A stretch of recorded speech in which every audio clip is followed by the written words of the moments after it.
recall yesterday I said to you that how we feel in a moment, any moment, whether we feel good or bad, is all depends upon the what we associate to something. The what?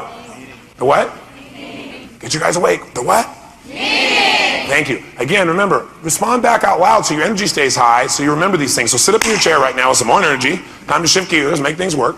Sit the way you'd be sitting if you felt energized, excited, outrageous, passionate, ready to do it. Because what we're going to share with you this morning can be as powerful as anything that you can learn on how to understand how to change yourself, as well as how to understand why people do what they do. Now, yesterday I said to you that how you feel, whether you feel good or bad at any moment in time, is directly related to what you associate to it. And what you associate to something determines how you feel. The meaning you associate to something. The problem is, how do we get to the point of having a meaning? Well, we focus on something, and then we try to interpret what it means. And we interpret what it means through our beliefs and or through what we call our rules. Our rules. We all have a set of belief systems, different kinds of beliefs, about if something happens, then it means something else. If this happens, then it means something else. So for example, do we have rules for like what people do if they love us? Yes or no? So if a person loves you, then they what? Then they behave. Then they behave. Now you probably wouldn't feel I loved you because I don't like to behave. I like to have fun, I like to be outrageous. I probably break some of your rules. Somebody else, if somebody loves you, then they respect you. And by the way, does this person also then have a set of rules for if you respect them, then you, and they have to look at them a certain way, don't raise your voice. If you respect me, then you don't raise your voice. If you respect me, then you tell me the truth. If you respect me, you follow what I'm saying here? And you know what the problem is? All these rules are unconscious. What else? If a person loves you, they what? Trust you. Good. If a person loves you, then they communicate. If a person loves you, then they compromise. Now some people's rules are, never in life do you compromise. To compromise is to give up your integrity. Some people's idea of integrity is if you compromise, then you have no integrity. Now what do you think happens when two people get together? One person says, if you love, you compromise. The other person says, if you compromise, you have no integrity. Is there a problem here? Yes or no? A lot of us have rules that are absolutely totally unfair. To us, for example, my favorite program that I do is all on this destiny technology I developed, where I ask the question constantly, what makes people do what they do? And I started asking that question more intensely after a guy embezzled $250,000 from me, ran me $758,000 in debt. So I came up with all these incredible distinctions, and I refined them over the last 3 or 4 years by doing a research project. My research project is called Date with Destiny. What it is the most powerful program I do. And I take only 100 people at a time. And I've been doing this now for about 2.5 years. And before they even get there, I get about 18 pages from them on every emotion they ever feel, what triggers it for them, what they believe is most important in life, what they think their experiences of life were, and I analyze every single thing about this person I can. And we bring them in here and we find out what their core beliefs and values and rules are. Because that determines how you interpret your whole life, how you feel and what you do. And then we change that, and it changed their whole life. So for example, if your highest value in life was security, you're going to make decisions differently than if your number one value is adventure, right? Well, if you had somebody whose highest value is security, the last one was adventure, and one day you swap them. You think it might change their personality a little bit? Changes everything. Everything. Now we don't do it haphazardly. We find out what they want in their life, and then we make sure their values are consistent with what they want, because most people are being pulled in two different directions, right? They want to like be successful, and they don't want to ever be rejected. Guess again. And most people are trying to meet two masters that can't be met, and so they get pulled apart and they sabotage and all that stuff. But the biggest challenge for people, I think, is their rules. So I'm doing a seminar one time, and the gentleman in the room was a Fortune 50 CEO. And I want to respect his privacy, but all I can tell to you is that he's very well known, very respected in his community because he contributes massively to his community. Really a wonderful guy, just a spiritual man, neat human being, you know, just a personable guy. He's got 5 kids who totally love their dad, worship him. Great wife who's totally in love with him and he's in love with. Physically fit guy, he's a marathon runner. He earns about, I guess about $1.5, $2 million a year, plus he has bonuses and so forth. And just a neat guy. So I asked him, are you successful as part of an exercise we're doing? And you can guess, I hallucinated, of course he'd say yes. Well, he says no. And at first I thought he was kidding, and so did some of his staff. He was dead serious. I said, no. I said, what would have to happen in order for you to be successful? And by the way, if you ever wanted to know somebody's rule about something, Like when somebody says, you're not loving me. You say, well, what would have to happen for you to know I love you? And you'll find out the rule. Well, you'd have to like smile more, you'd have to like buy me things, or you'd have to tell me things, or whatever. I said, well, what would have to happen in order for you to be successful? You know what he says? A lot of things. So I said, well, what specifically? He said, well, if you're successful, then you never get frustrated with your kids. What's his chance of being frustrated when he's got 5 kids? Excellent chances, right? What else has to happen for you to be successful? He said, well, you have to always be there when you need them, or when they need you, rather. And the bottom line is he travels a lot. Interesting. You know what? You ask his kids, they think he walks on water. But for him, he isn't meeting, the rules of the game, so he gives himself lots of pain all the time. What else has to happen in order for you to be successful? Well, he said you have to have 8% body fat, and he has 9. Poor guy. What else has to happen? You have to make $3 million a year and only make 1.5 in salary. In salary, you have to make $3 million a year. He'll never feel successful, probably, because just the frustration level will never be met. So the bottom line is, he's setting himself up to feel bad. Now, there's another guy in the same class who's bouncing off the walls. Everybody loves this guy. And we asked this guy, I said, are you successful? He said, of course. He smiles, everybody laughs, right? I said, what has to happen in order for you to be successful? In other words, what is your what? Rule, or what are your rules? What has to happen in order for you to feel successful? He said, well, I have to get up in the morning, stand up, look down, and see that I'm above ground. He says, every day above ground is a great day. Who's got a better chance of feeling good? Why? His rules are more achievable. Let me tell you something. In these Date with Destinies, I get to find out most people in life have wired their brain where it's really, really hard to feel good. Because they're going to do like all these things to feel good and really easy to feel bad. If any one of those aren't met, I feel bad. You have to say this, all these things, and then I get to feel good. And if any one of those are out, I feel bad. Is that a very intelligent way to wire your brain? No, but I got to tell you something. I hate to say 100% because I'm sure there must be an exception, but I've not seen one yet. From even the people that seem to be most happy, most successful. We're wired, most of us wired to have pain. And then we go into a relationship, business or personal. And we got all these rules, okay? And you got them. And we expect, number one, for the other person to know what the rules are and behave by them, even though we've never taught them to them, and we aren't even aware of what our own rules are, so how could we? Because most of them are unconscious, aren't they? All we know is we get pissed off when they get violated. And then we say, you should have known. See, that doesn't work. So the conversation about rules that I'd like to have with you this morning, I mean, I could do 5 days with you just on rules, so I'm going to try and keep it tight. What I would suggest is that we get an idea of what each other's rules are in the context of our relationship in business, at least. Like, what are your rules for doctors, staff? You have some rules, whether you say them or not. Doctors must what? What must they do? How must they be with you, with patients, right? And by the way, doctors, you have rules for your staff, and you probably haven't communicated them. You expect them to know them. Of course they know what it is. How must your staff do or be for you, for your patients? You also have rules for patients. Some of you get pissed off at your patients. Patients must what? They must come on time. They must be there. They must. And see, when our musts aren't met, we get rather perturbed, right? And you know what? Patients probably have a different set of rules for you. Patients' rules are, if I get there, then I should be helped. And you know what? When people have a rules clash, they have an upset. I want you to write this in your notes and remember this for the rest of your life. Every upset you've ever had or ever will have with another human being is a rules upset. Every upset you've ever had or you ever will have with another human being is a rules upset. You are not upset with a human being. You're upset with their rules because you have a different set of rules. So every upset you've ever had with another human being has been a rules upset. And whether we get pain or whether we get pleasure in any moment is not based on what happens, but our giving ourselves that pain or pleasure based upon our rules. See, this guy here gets to make himself feel pleasurable when he gets up and looks and sees above ground, because that's his rule. Could the other guy, who is the Fortune 50 CEO, could he wake up in the morning and feel pleasure? Yes or no? Could he physically? Yes or no?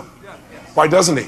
Because he has a set of rules that say, no, if you were to do that, if you were to give yourself pleasure like that, then you wouldn't really be giving yourself pleasure for the right reasons. Then you'd be stupid.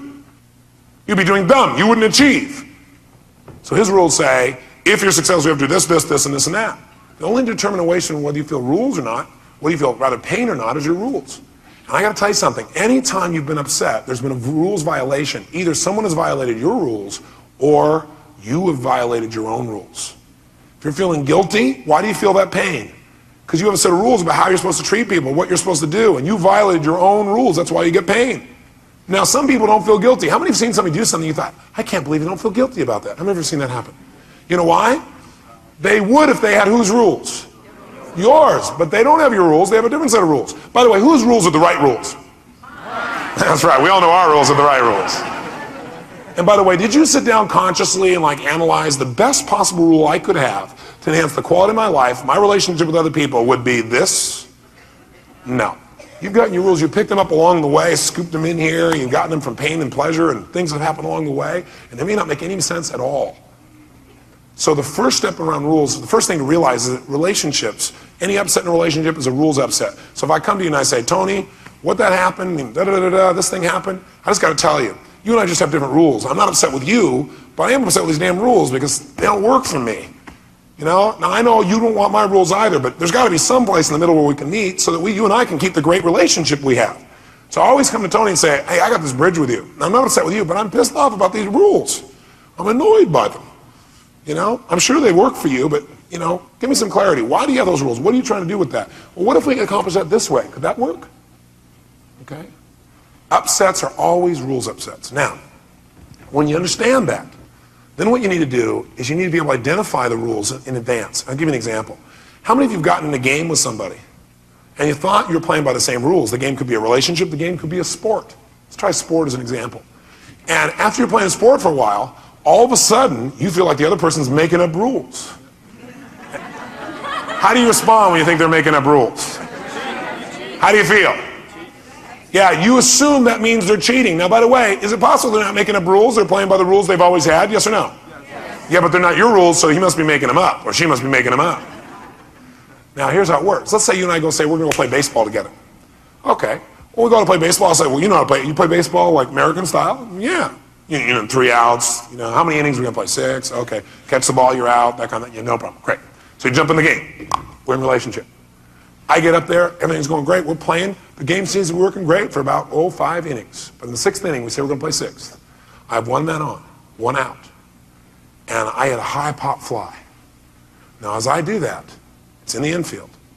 My brain says, I better run, because if he drops it, I'm safe. And if I'm safe, my guy will score, I win the game. Right? Does that make sense? If he drops it, now if he catches it, I'm what? I'm out. How many would agree with that? Raise your hand. Okay, great, good. So now what happens? I hit the high pop fly, I run like crazy, he drops the ball, my guy scores, I think I won the game, I'm so excited, it feels so good. And he comes over and goes, no, you're out. I go, what? I said, you're out. I said, I'm not out, I saw you drop the ball. You're gonna try and tell me you didn't drop the ball? He said, yeah, I dropped the ball, but you're still out. Well, what are you talking about? If you drop the ball, I'm safe. Yes, usually, but there's this other rule. Other rule? Yes, he said, you know what it is, you've heard of it, it's called the infield fly rule. What? What are you talking about? He says, yeah, here's what it means. Usually you're out if I drop the ball, but not this time. And you didn't win the game, and you're out. Because this time, see what happened is when there's 1 man on or less, and there's a high pop fly on the infield, there's this infield fly rule which says even if I drop the ball, you're still out. You're full of it. You're trying to change the rules, there's no way, I am not doing this. And now we have an argument. And the other guy says to you, listen, everybody knows about this rule. Everybody doesn't. Check it out. How many of you, before we started this process, said if he dropped the ball, I'd be safe? Come on, how many said that? Raise your hand. See, all these people, they know. He goes, oh yeah? How many of you people know about the infield fly rule? Let me see you show of hands. See? See, you can always get other people to back up your rules. And we always try to use social proof. See, they all know, so you should have known too. Will that make the relationship better? We have a conflict right now because, see, we thought we knew what the rules were, but they're these special rules. And does this happen in a relationship? I love you except when. Right? Yeah, I'll trust you except when. This happens except when. And those except whens create a lot of upsets. So what I found throughout the years is that you got to know what your rules are, number one. The more you understand what your rules are, the better off you can conduct your own life. And if you know what your rules are, you may see some of them are unfair and you may want to change them. And I'm not going to take all the time to try and do that today. That is a process that takes a day and a half by itself. 2, once you know what your rules are and you decide to change them, 2, you must find out other people's rules if you're going to get in a game with them. Because otherwise you're going to have a what? Upset. You're going to have some pain. If you don't know somebody's rules when you get in the game, I guarantee you're going to have upsets. And isn't this what happens in most marriages? You get married, you think you know you're playing by the same rules. You get married, you find out about all these other rules. Or you find out they're not playing by your rules. And then you get real upset. Marriages end because people have totally different rules. And they get upset about them constantly until they go through threshold. So, number 1, get clear about your own rules. Number 2, get clear about the rules of the people you're going to play with, the people you're going to be in proximity with. Now, you're never going to be sure of all the rules, but try and get them clear. Say, you know what? I want to find out what's most important to you. And here's how you're going to do it. You're going to make a distinction. In doing rules, I found something. How many of you have noticed that there are some things you have, rules you have, that you will just flat never violate, and some that you'll violate in a heartbeat? Like you know you shouldn't, but you'll still do it. And then you should on yourself afterwards. How many got that distinction in your head? So I'll give you an example. What must you do to be healthy? Somebody raise your hand. Something you must do to be healthy. Must, not should, must do. Okay? Yes, ma'am. You must eat to be healthy. Okay, that's interesting. What must you do, Carolyn? You must exercise. Now, those 2 different rules, could they have an impact on where you end up in your life? One person's rule is must eat, somebody else's must exercise. Will that change your life, yes or no? Just by having that one different rule, yes or no? Yes. Could very well change your life. Okay, now we have to find out more about what must eat means. We're looking at surface value, right? But the point is we have different rules. What must you never do in order to be healthy? I'll tell you what, let's do this, just for fun. Let me see if I got a clean sheet of paper here for you, and I'll give you an example. Somebody here who is overweight and would like to change it. I'm not going to change it, but I want you to be able to see what your rules are. But somebody who identifies himself as overweight would like to change it. Please raise your hand. Somebody who's overweight would really like to change it. And by the way, right now is not changing it. That's the other thing, is not changing it currently. Okay, ma'am, can I use you as an example then? Great. Can we get her a microphone?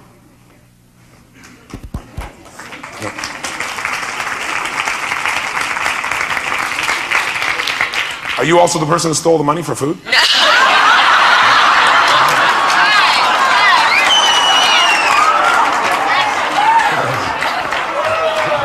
I was just curious. That was low.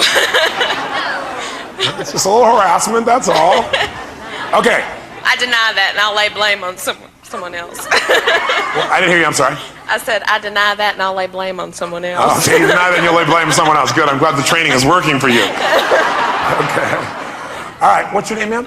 Dawn. Dawn, first of all, I want to acknowledge you and thank you for standing up, because when I say somebody's overweight and all that kind of stuff, it'd be really easy to sit there or feel like that was an attack, and you didn't take it that as all. Give her a hand. Thank you very much.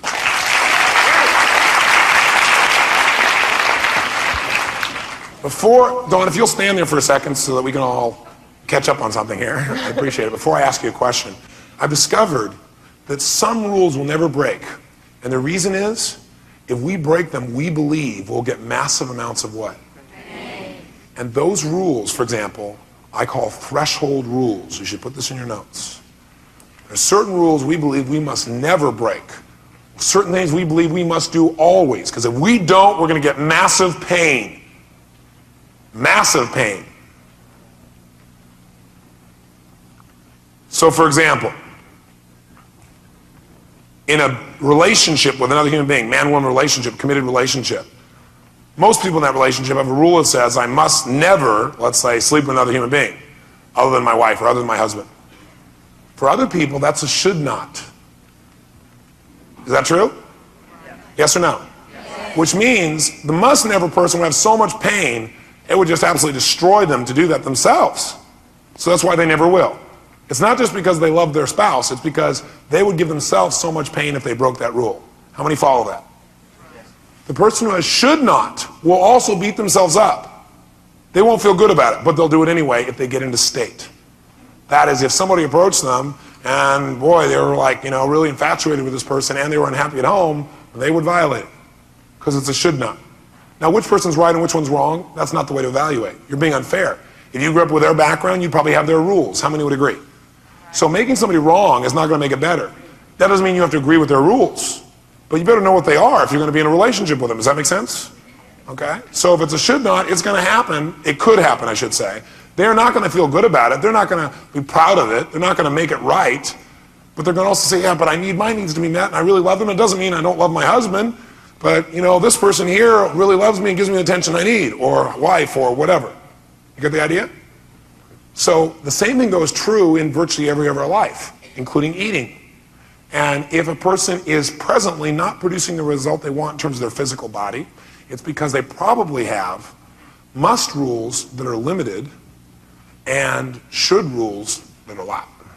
You find somebody who's thin and healthy physically, you'll find out the only difference is not the people, but their rules. Because the person who's thin has a lot of must rules around how they need to be healthy, and probably only a few shoulds. Well, let's find out if that's really true by doing an example. Okay, so it's not right or wrong, because when you see what this is, it'll really probably help. So Dawn, and by the way, Dawn knows what the rules are to be thin also. If I ask Dawn, what must a thin person do to stay thin or healthy, she can tell me, but those aren't her rules. But they may become her rules. She may decide to change her rules once she identifies them. So let me tell you the word I've discovered. I listen to people, right? And whenever they're going along, when they said there's something they would never do, I noticed they use the word must a lot. Must never do that. I must do this all the time. That's the threshold rules. Must, write them down. Must always, must never, must not. So it's must always, must not, must never. Must always, must not, must never. Which one do you think, is it possible, for example, in a relationship, somebody would have a must not sleep with another person and that they could break it, yes or no? Yes, and it would be so painful for them. What about must never? They won't, not only worse, but they would probably never do it in the first place. It'd be too painful. They wouldn't even consider it. How many hear the difference there? So it's graduated levels of pain. Must, they should do. Now, if you violate in a relationship with somebody else, their threshold rules, if you do a must, the relationship is really in jeopardy. If you violate a must never, the relationship's over. How many hear what I'm saying on this? Okay? Because they go through threshold. That's just it. Now, shoulds are what I call personal standard rules. Your personal standard rules are things you should do. You should do this. You should always do this. You should not do this. You should never do this. But it's a should never. And look at her grin. She knows all the should nevers that she still does. Should always, should not, should never. Now I have about 6 different sets of rules, so I'm not going to tell you all of them, but I'll give you a third set because I want you to explore these. I call these the rules of desire. The rules of desire. And the rules of desire are wants to. This person wants to. Would not. Desire not to. Wants to, would not. Would never, and would always. Wants to, would always, would not, and would never do. These are what I call rules of desire. Rules of desire. What the heck, I'll give you one more set. Just so you know what they are. I have what I call rules of reality. The rules of reality are the things you will do. The things you will always do. The things you will not do. And the things you will never do. Things you will do, you will always do, you will not do, and you will never do. And by the way, you can tell me all day long what you should do, and then when I say, what will you do, then we'll find out what you really will do. So this will give me rules of reality versus your personal standard. Because we don't always live the reality of our personal standards, right? And when you don't feel good, it's you're not living your standards. Now, if you don't live your standards, you got this aching feeling inside, you don't feel good about yourself. If you break your threshold rules, you've got massive pain. All right? You got it? So let's try an example of just discovering these. And the words I'm going to ask people, you might want to write down this phrase, is, I'm thinking what phrase I want to use. In this context, in the past,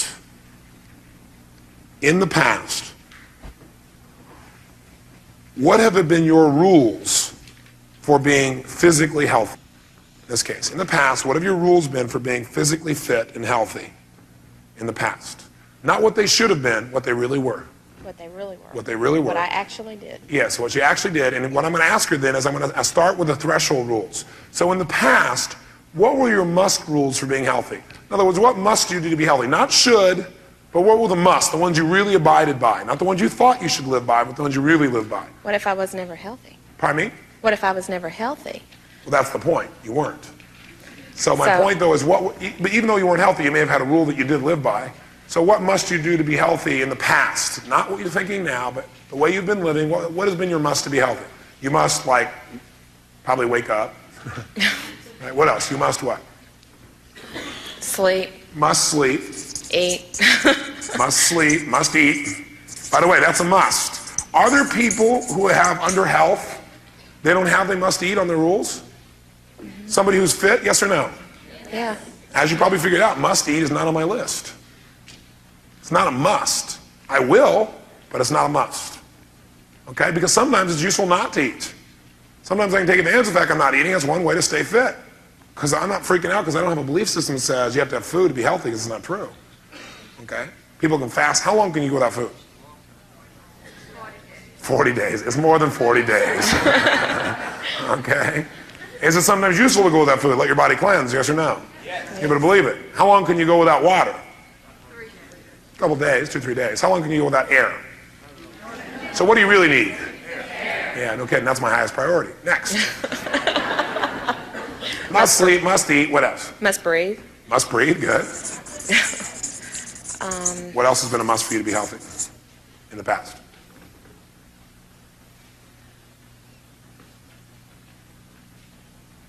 Must talk. I don't know. Must what? Must talk. Must talk to be healthy. Interesting. Anything else?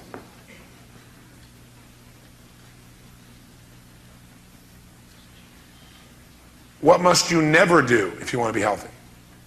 Overindulge. These are the rules you've lived by? Or those are the rules you thought you should have? You must never. She's starting to jump into what she knows she should do, right? She's starting to tell me the rules for a healthy person, but see, she didn't see herself as a healthy person. What were your rules?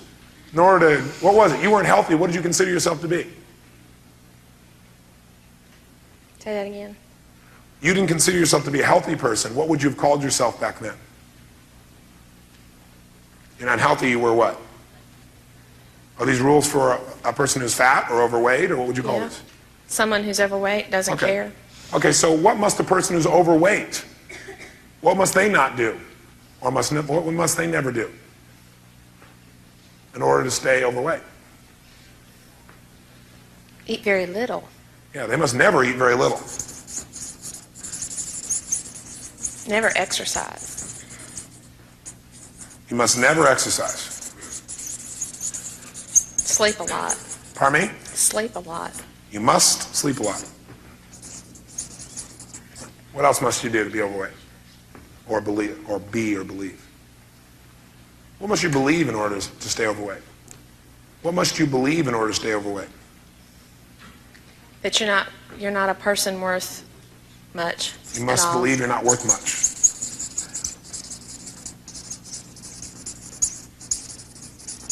You must believe that the people around you don't care.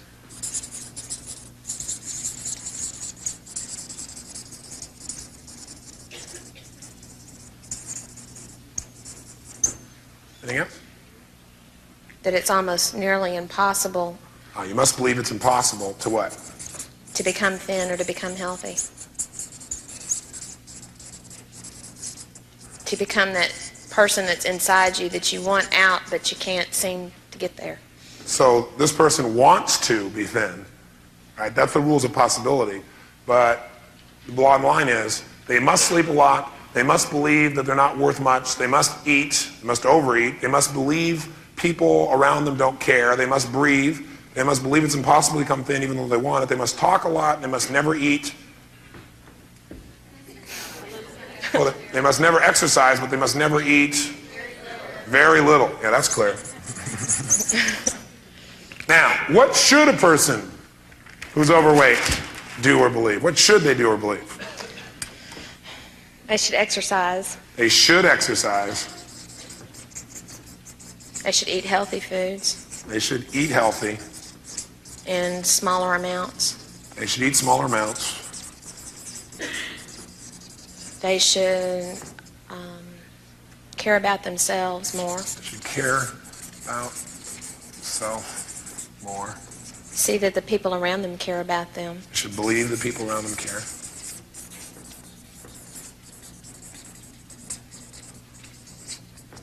Should see that it's not impossible.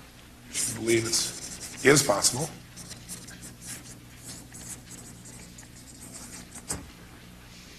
But you know what? These are what? Shoulds. The musts are these. If she doesn't sleep a lot, she gives herself pain. If she doesn't eat, she gives herself pain. If she were to exercise, she links pain to that. Do you exercise a lot? No. She should, but the truth is she must never. How's that for some confusion? Because if she must never, or she's going to get lots of pain. This is the pain list. This is lesser pain, but what you should do. Now, right next to her, who is somebody who here considers himself to be fit and healthy? You're proud of your body and what you've done with yourself. Who's right in that position? Raise your hand. Deborah? Great, Deborah here. Deborah, tell me if you would, see if I got a page here. Good. What must you do in order to be healthy each day? I must exercise Must exercise. How often? 3 times a week. 3 times a week. In what way? Aerobics. Okay. For how long? For how long aerobically? At least 20 minutes to get my heart rate up. At least 20 minutes. Okay. Is that fairly specific? What must you do to be healthy each day? You must not exercise in any way. The difference is not people or their ability. The difference is rules. What else must you do every day in order to be healthy and fit?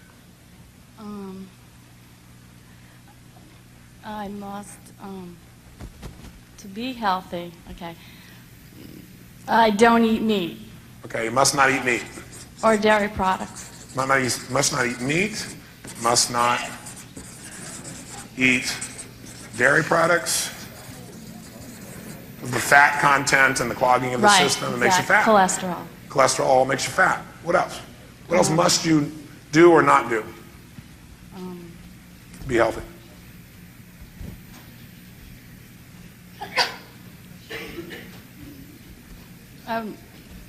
Well, that has to do with food. It's certain foods that I eat. Okay. Vegetables, I must eat vegetables. I must drink water. Must eat vegetables. I must drink water.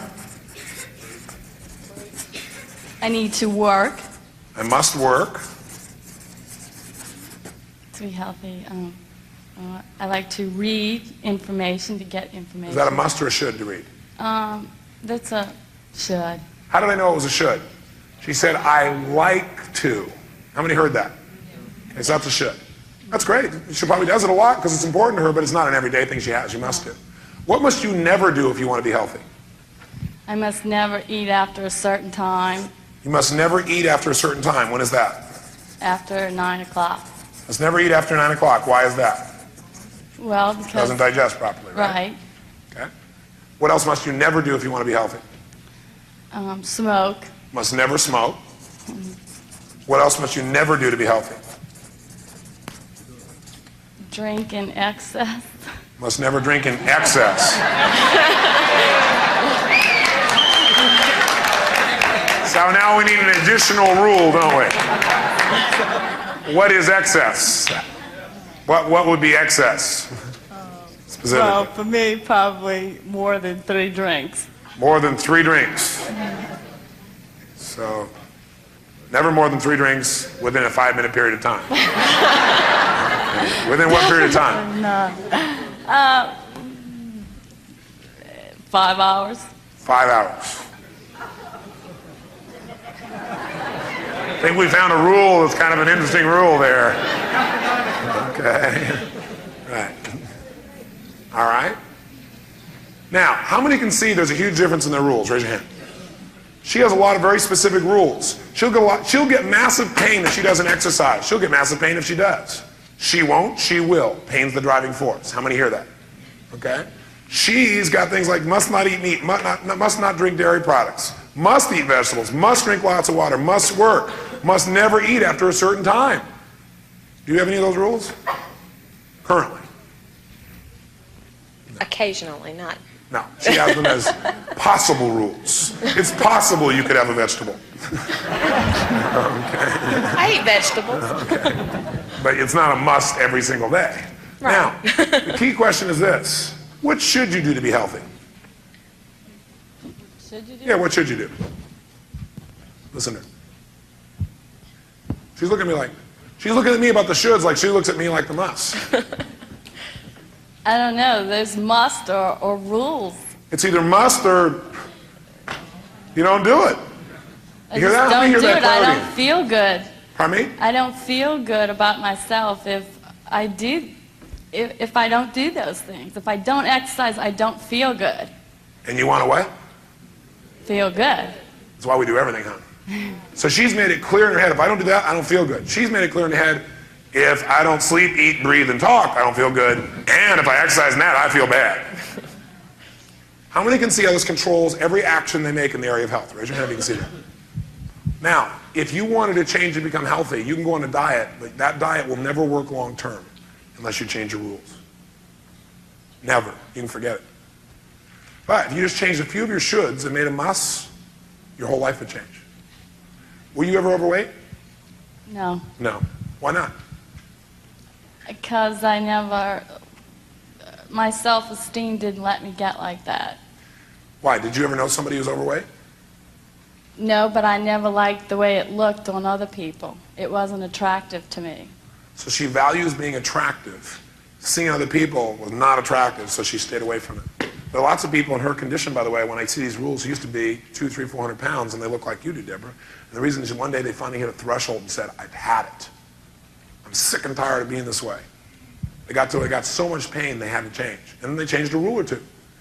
So you could adopt one of her rules. Which of these what two rules off her list, if you really adopted them, do you think would probably change your life? Must exercise 3 times a week. Must exercise 3 times a week. What else? And You mean you can't probably read the this? one, I can't read it. I can't believe it. Probably, I can remember though. You can remember that. Probably the one about not eating after a certain time. Not eating after 9 o'clock. Would you be willing to do that? Mm-hmm. Would you be willing to exercise 3 times a week aerobically? And would you be willing not to eat after 9 o'clock? Mm-hmm. Would you be willing not to drink dairy products? That's a hard one. If you don't do that, you won't lose weight. Not in the long term. I'm here to tell you, you won't long term. Or if you do, you won't do it healthfully. Because you're going to be pouring fat in constantly. Your body's going to be clogged If I up. got into the habit, I could do it. If I made Okay. myself and disciplined myself to do it. That's right. So if you didn't eat dairy products, what if you cut down on your meat consumption? Mm-hmm. How often do you eat meat now? Not very often. Oh, that's great. How often is not very often? Once a Probably week? maybe once a week, maybe twice a week at the most. Okay, so the one that probably is a must for you is not to be drinking milk or not to be having dairy products. Mind yourself some substitutes and to make sure you exercise 3 times a week and not eat after 9 o'clock. Would you be willing to agree to those 3 rules? Mm-hmm. Is this like important to you or are you just doing it because like we're asking you to? No, it's important to me. Great. How would you like to be supported to make sure you really do follow through? Like what kind of pain device would you like us to assist you with if you were not to follow through? I help. What would you like to say to us so that you will know that you would lose massive faith if you didn't follow through? Not because we're being mean, because we care about you, but we wouldn't let you off the hook. Like we're going to get to see you for the next year. All of us here. So you'll know that every time you walk in, we'll be coming over to say hello. Right. Plus you have your office here that also knows. What could you drink instead of milk, by the way? That might be more tasty. Juice or water. Those will probably cleanse you. So you don't have to give anything up. I don't want you to give anything up. I want you to make a better choice on something that nurtures you even more. And if you exercise, in the beginning it might feel a little painful, but if you do it aerobically, you do it properly, monitor your heart rate, you're going to find that you don't have to exercise crazily to make things work. So are you willing to commit to do that? Mm-hmm. Okay. Will you commit to your staff sometime today as to what you're going to do and why you're absolutely going to commit and what they can do if they see you off track? Okay, give her a hand. Give them both a hand.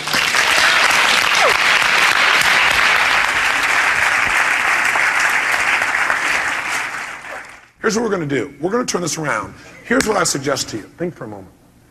Would it make sense to you that the more you know about a person's rules, the more you can anticipate how to behave with that person in a way where you can both win? Does that make sense? Yes or no? Yes. Would it also be useful for you to know your own rules so you weren't in reaction? You could look at your rules and go, God, this is ridiculous, and throw some of them out? Would that make sense? Yes or no? Yes. Now, how do you get somebody's rules? Your rules or anybody else? You simply ask them. For example, I remember one time sitting down with my second youngest son. His name's Joshua. And when I first started coming with this idea of rules, I sat him down and I said, Josh, what must a dad do or be for his son? Because, you know, we have rules for different types of roles, don't we? So he said, what? I said, well, what must a dad really do or be for his son? And he kind of tilted his head and he went, well, dad must love his son. I said, of course. What else must the dad do or be? He said, well, a dad must be his son's best friend. That's neat. Great. What else must he be? He said, a dad must be there for his son. I said, how? He said, like if he needs his help, he asks for help, he's got to be there. I said, do I do those things? He said, oh, yeah. I said, what should a dad do? He said, well, dad should let his son do his own homework at times because, I said, he should, huh? But it's not a must. He started laughing. He goes, yeah. He didn't know what I was talking about. He just noticed it was different. I said, why? He said, well, someday my dad may not be there and I have to be able to do it myself. I was impressed. I'm asking these questions when he was about 7, I think. And I said, what shouldn't a dad do? He said, a dad shouldn't take his son to the video arcade and spoil him. I said, shouldn't, huh? He can. I said, well, yeah, he can, but he probably shouldn't. I said, how often? Well, he shouldn't do it all the time. He must do it sometimes. I said, how about moms? What must a mom do or be? And you know what? He had totally different rules for moms than he did for dads. Isn't that interesting? What must a mom or what must the dad never do? A mom or dad must never hurt their son, physically. Good. What must a son do or be for their parents? There you go. It's funny when you ask people these questions, they kind of go into a trance and they go, and they search their brain and they go, I don't know. I said, well, if you did know, what would you say? He said, well, a son must love his parents. A son must this. A son must be there. Must care about them. Must think of things to do to support them. Wow, what a neat set of rules. What should he do? Should. I said, what must the son never do or be with his family? He said, a son must never come home drunk. 7 years old. Blew me away. I thought, that's a good must not rule. I like that. Must never rule. What else must a son never do? He said, a son must never do drugs. I thought, because for a lot of people, that's a should not. And one of the reasons it's a must not is I took him down to the South Bronx and let him see what drugs really are. I gave him a neuroassociation to what drugs were.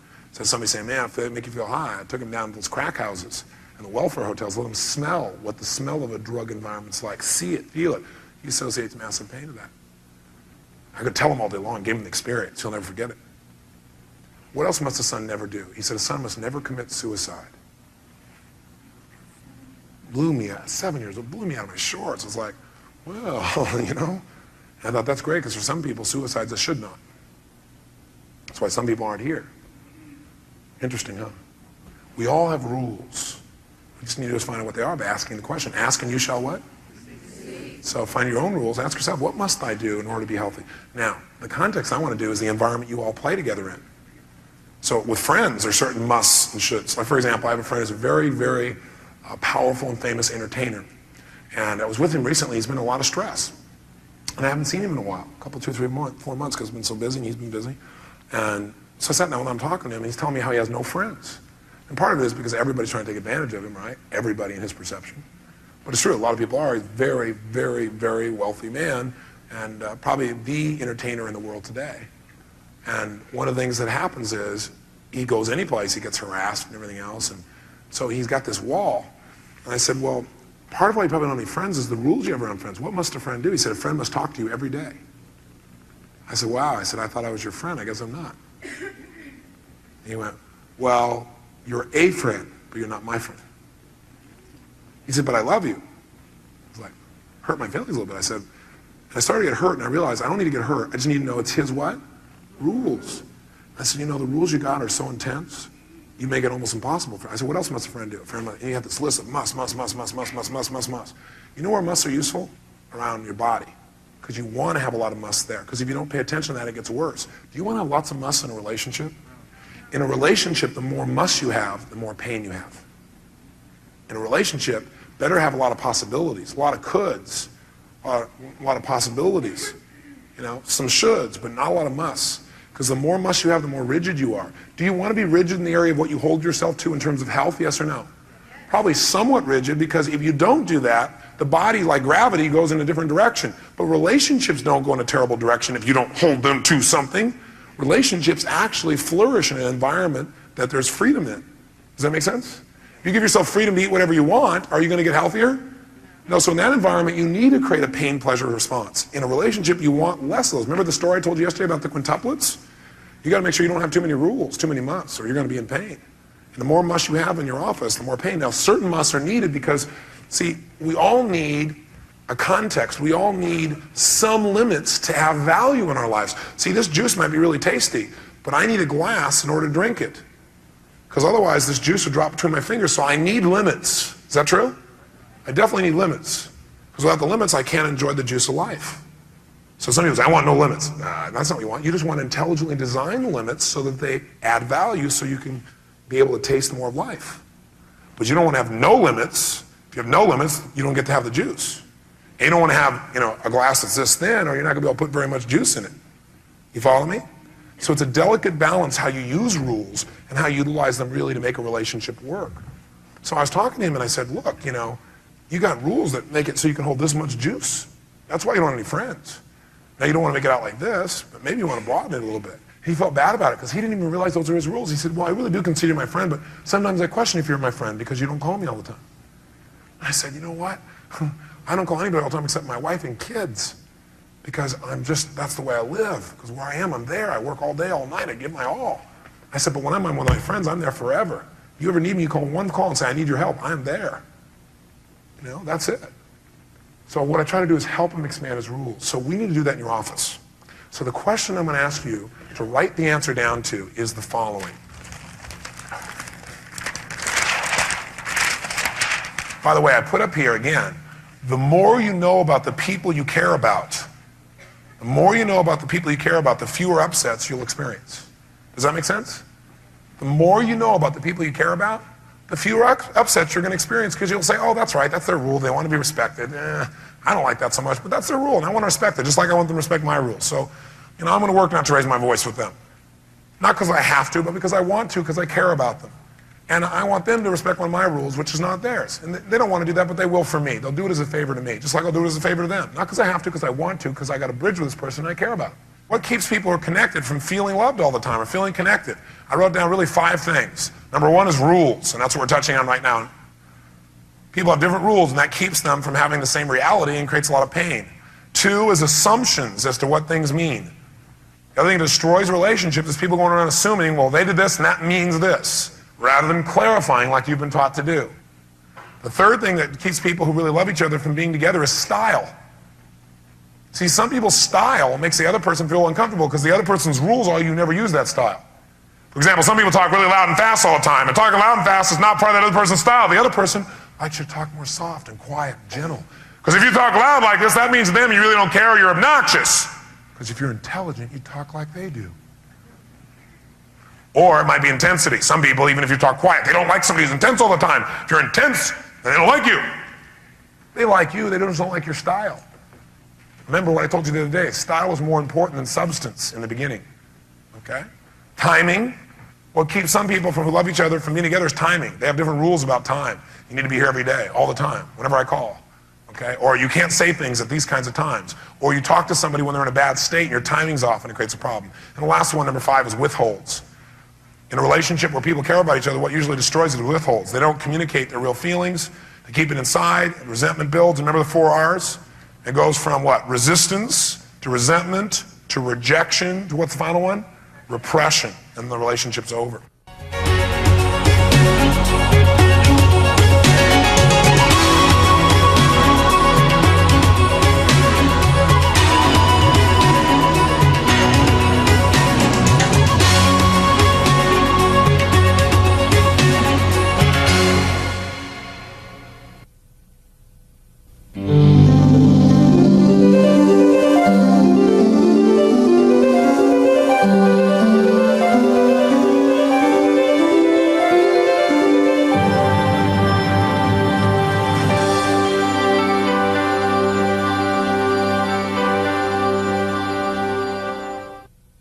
What is the purpose of the BAM bonus and target board? The purpose is to assist you in feeling good.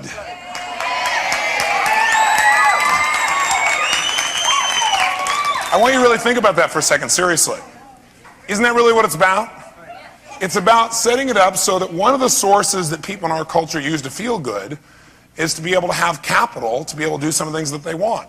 Money allows you to have access to additional resources. That's all it is. So there's certain things if you have money you can get access to that if you don't have money it's a little more difficult to get access to. It takes more of your time or energy or developing rapport or doing something else. But money will go where you can't go. So it's a chance for you to be able to enhance that resource for yourself. But also, more importantly than that is, along the way, to really feel like, hey, I'm contributing to something that's measurable, I'm contributing in a measurable way, and I'm rewarded in a measurable way. It's a chance for you to really be absolute team and in partnership, but also fair. Because the biggest fear that the doctor has is this man or woman has worked their entire life to get in a position where they can provide this opportunity for themselves and for you. Where you can contribute to other people in a way that really makes a difference in their life, meaning the patient, and develop great relationships and get paid to do it. What a concept. But their number one concern inside their head is, my gosh, this is a tough thing, there's a lot of risk here, and somebody else could go away and they may lose their salary, but they can get hired again. I can't go away. If things don't work out here, I got these debts. And I gotta tell you, I've been in the doctor's position, i.e. where everybody else got paid and I didn't get paid at the end and I was $758,000 in debt. And everybody else came and said, gosh, we're really sorry, but they got to go do something else that they wanted to. I didn't get to leave that process. So you really need to have a special appreciation for the doctor, if you're a staff member, I think, and realize that it's not as easy as just saying, well, gosh, this person just wants to help me out, that they've got a lot of risks there, and they also have the risk of, well, what if you don't continue to support this? Or what if you don't do the production? They still got to deal with it. And doctor, on your side, you got to realize, even though you have that risk, these people here who work with you, these people also are giving their all, and they want to know that there's something that's accountable. So what we're doing with the BAM board and the target board is saying, hey, we're going to participate together. We're going to make this thing so it's fair. We're going to make it so it's measurable. And we want to make it so that the staff members can contribute at a level where they know they've earned the right to additional income. And doctor, you know they've earned the right as well. So it is purely win-win. And also have a heck of a lot of fun along the way. Because remember, the more you measure something, the better it gets. And if you're only looking at this BAM board, or the target board rather, once a week, or once a month, you don't have enough time to correct it. But if you're looking at it every day, as those of you who've used the system already have done successfully, that's how practices double in their productivity. Because all of a sudden our focus is on what is it going to really take to make this thing work. And you really want to make it so it's fun. If you're not clear on the process of how it works, one thing you should just remember and get clear about is there's a basic minimum for survival. That's so that you can have a salary. And then there's an amount that really has to be collected. There's the dollars that have to be collected as your BAM. There's an amount that you probably have to produce to make that happen. And then there's a third amount, and that's the one you're probably focused on, which is how do we make sure that this thing is exciting? How do we make sure that we're bonused in this situation?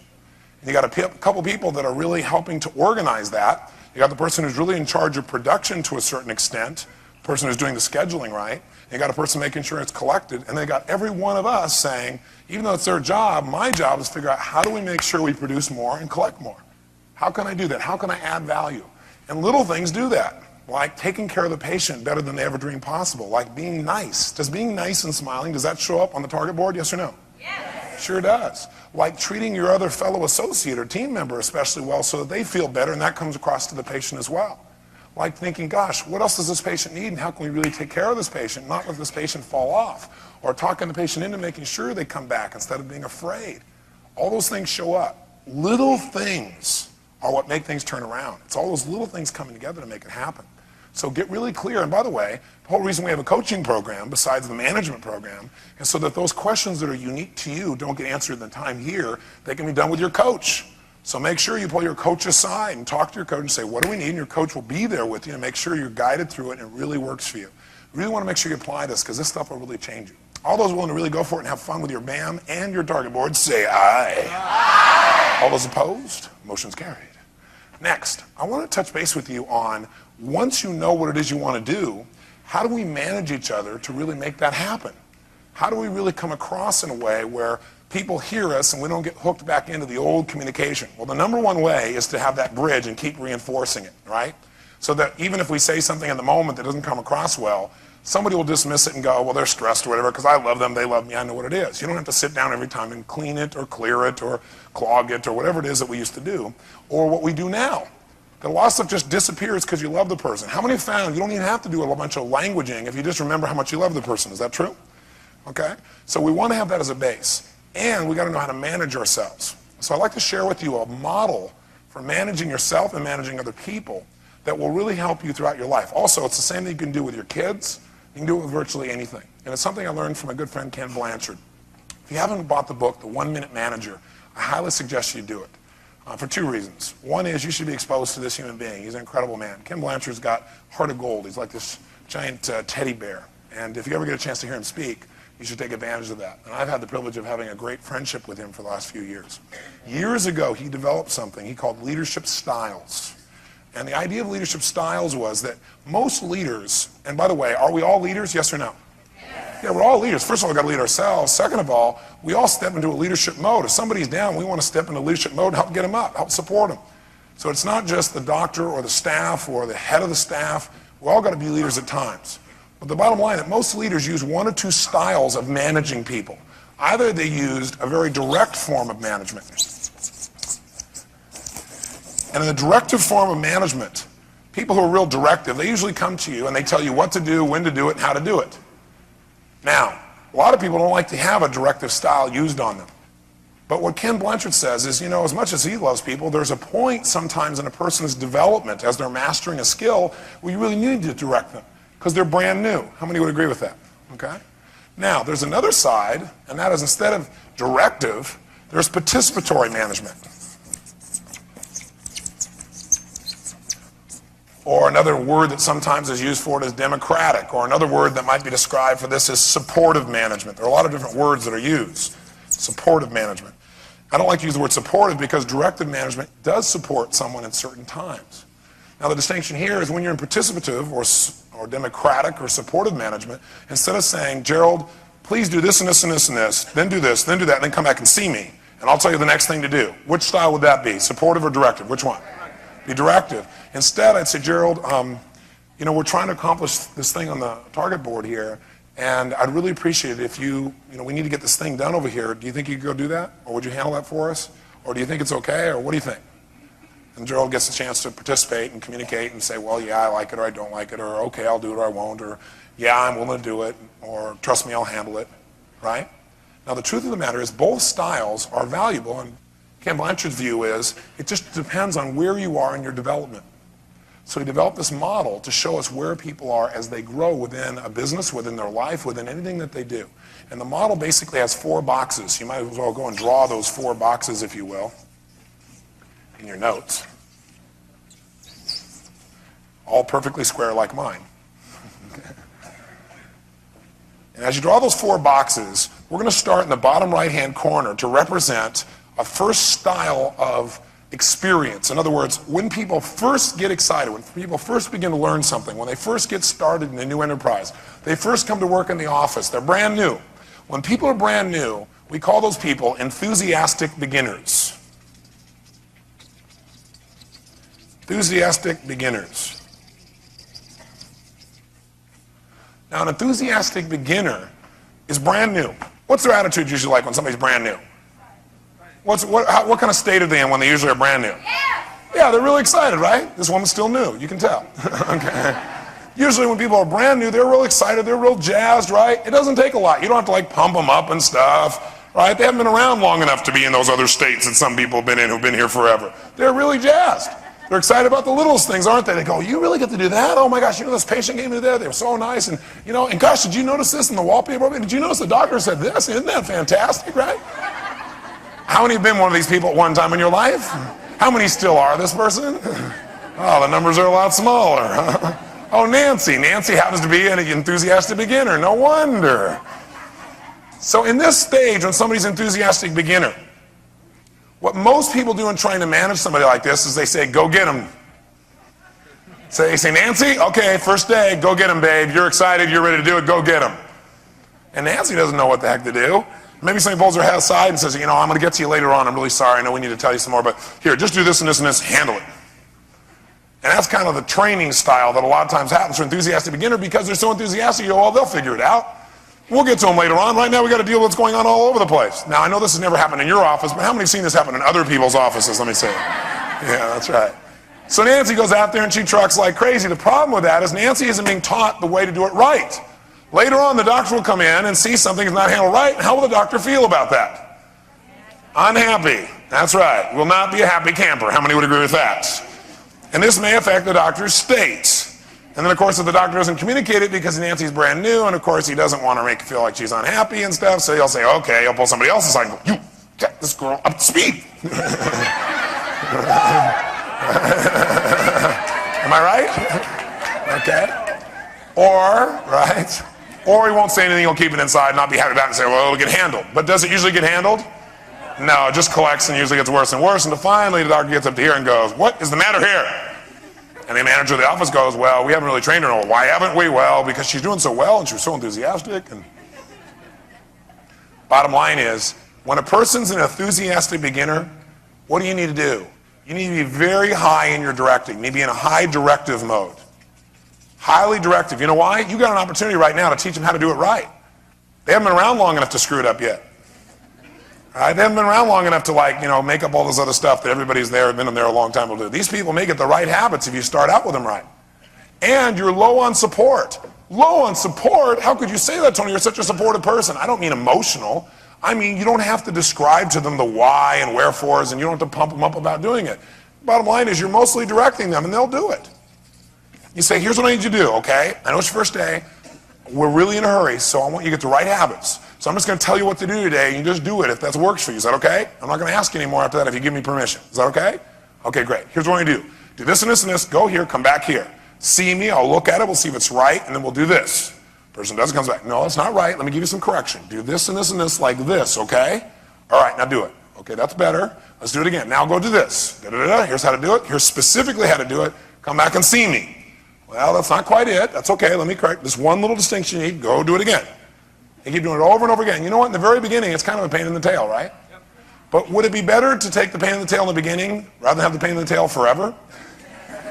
That's right. Because then what happens is they get the right habits, and now you'll never have to think about it again eventually. But if you don't do it right up front, it'll never be right. How many agree with me on this? Okay? And you know what? When they're an enthusiastic beginner, they're willing to take direction. You can tell them what to do, and they're okay about it. I'll give you my favorite metaphor for this. How many of you saw the movie Karate Kid? How many saw that movie? Wasn't it a great movie? Now, do you remember when, what was the young boy's name? Daniel-san. That's right. Daniel-san. Daniel-san, do you remember when he got his little butt kicked and he got a little pain? And he got real motivated to make a change in his life because he had so much pain. And he met Miyagi, right, the great teacher. Now, do you remember when he finally convinced Miyagi to teach him, karate?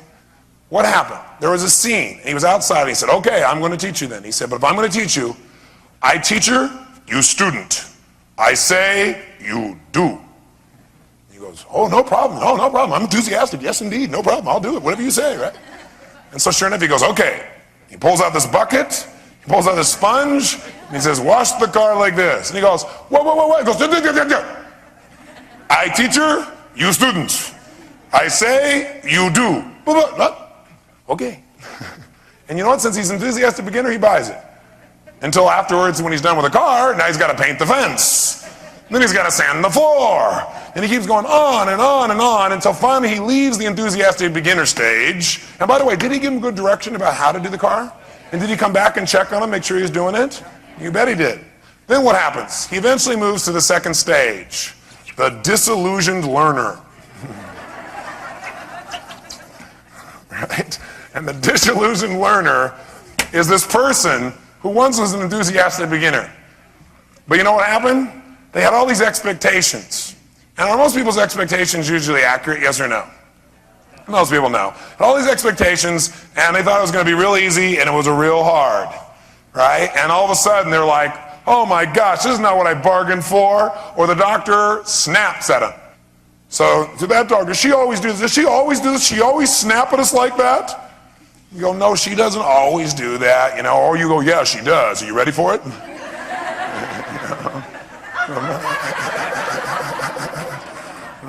Bottom line is, this person gets disillusioned, and the reason they're disillusioned is, man, in this stage, they're like not in a very good place, are they? And when people feel disillusioned, it's not it doesn't matter whose fault it is, they're just disillusioned. Bottom line is, almost everybody goes through this phase. Some of it lasts an hour, some of it lasts a day, some a week, some a month. It rarely lasts a year because they usually quit. Isn't that true? When people quit, people usually quit in this stage. Is that true? They have all these big expectations, it's all going to be perfect and easy, there was never going to be any hard work, and everybody's going to treat them well, and all the patients were going to love them no matter what happened, and somebody snaps at them, or several things happen, or they're getting a little frustrated, or all of a sudden they have a little spat with somebody, and rather than committing to build a bridge and work it out, they go, oh, the people here are terrible, or that person's terrible, or they make wrong, whatever, and they leave. This is why most people never succeed in life, because they never make it into the final stage, which I'll tell you in advance is called a peak performer. Most people never become peak performers in life because they never make it past this stage called disillusioned learner. What most people do is they go out there and they try something until it gets a little uncomfortable, and then they quit and do something else. I call them dabblers. You'll never master anything in your life. A personal relationship, a business relationship, yourself, if you're a dabbler. You might as well forget it. Because you think it's so bad here, and then what happens is, you think it's all these terrible people, and you go work somewhere else, and you have the same problems again because you took you with you. What a concept, So disillusioned learners, you'll be a disillusioned learner somewhere else eventually. Bottom line is maybe you got to learn how to master this state and this view. But as managers, here's what we need to know as managers, and we're all managers, including of ourselves. If you find yourself in a state you got to manage yourself. If somebody else, here's what you do. In this stage, you still are high directive because this person still doesn't know how to do it right yet. They got a lot more than they had when they were beginning, but they still are learning. It takes time to learn something, doesn't it? To really master it, where you don't have to think about it. But also, you now have to also be highly supportive. High support. High support and high direction. And what I consider this to be is really, if you're a manager here, you become a real coach. Enthusiastic beginner, you're a director. You direct them. But when they get to be a disillusioned learner, you got to become a coach for them. And what does that mean? It means now when you communicate to this person, you don't say, Gerald, you go do this and this and this and this. I'd say, Gerald, listen, I know you're working hard. And I know we're really maxing out. And I know it's a little frustrating for you. All right, what am I doing? Supporting. Okay, I know it's a little frustrating right now because you're still mastering it, but there is light at the end of the tunnel if you hang in there. It really will work out. And you're part of this team. You're going to be part of the bonus if you can master this darn thing. What I need you to do, though, still, is I got to show you what to do because you haven't quite mastered it yet. So let me tell you what you need to do. You need to do this, this, this, and this, and this, in this exact way. Are you willing to do that? Because I'm willing to support you. Are you willing to do that? So now what's happened? You no longer just tell them what to do precisely. You now tell them what to do precisely, but you soften it. You follow me? You give them more information. You let them participate more. You say, does that work for you? Is that okay? And by the way, is this a pain in the tail also to take the time to do this when things are rushing around? Yes or no? It's really a pain in the tail. But you know what? If you don't, you'll probably lose this person. Now, some of you, like Dr. Morris here, Dr. Morris has a staff where the average tenure there is 35 years that's been with him. Right? It's pretty amazing. Right? Because Dr. Morris, he paid the price up front in these two areas. Am I right, sir? Okay, he paid the price up here. Or they did, maybe. Combination. I mean, he hung in there with these people during that time. He got them, showed them how to do it right, or he got a staff to do that. And they went through all this stuff. And when they were disillusioned learners, he still took the time to spend the time to support them. Am I right, Dorothy? Yes. And Dorothy, you've been with him how long? 40 years.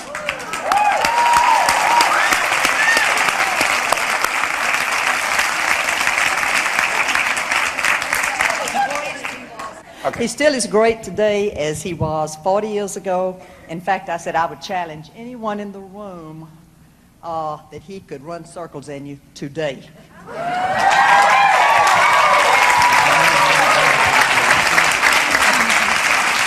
Dorothy, as long as I've opened this up, I'd like to pursue this for a second because he's obviously a role model. How old is Morris? Can he ask? 77. 77 years old. First of all, give him a hand.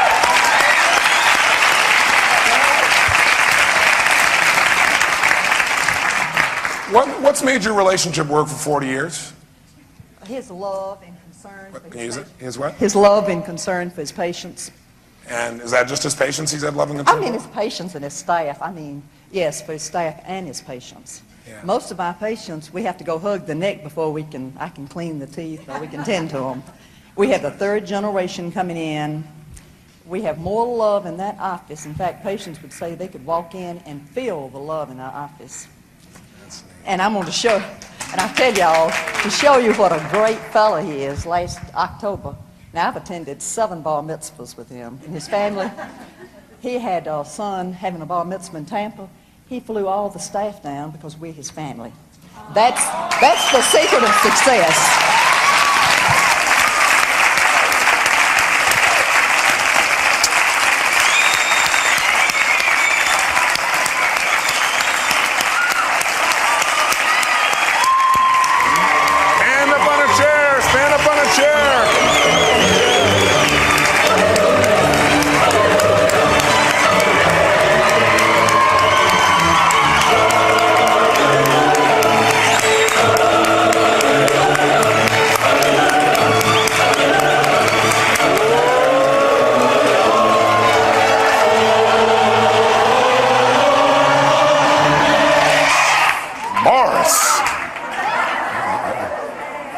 Thought only the cat was famous. That's right.